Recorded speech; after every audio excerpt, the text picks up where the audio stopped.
Hi! In front of me is Motorola Moto E32s, and today I would like to show you how you can switch on or off auto rotation on this Motorola. First of all, go into Tab menu. Now look for auto rotate icon, and when you find it, click on it. As you can see, after that, automatic screen rotation is enabled. In order to disable it, click on the same shortcut again. If you don't want to do that, you can always go into settings instead. Scroll down and access display.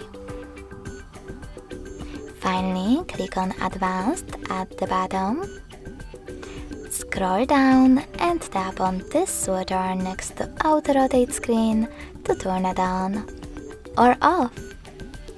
Thanks so much for watching. If you enjoyed this video, smash that like button, comment and subscribe. Bye!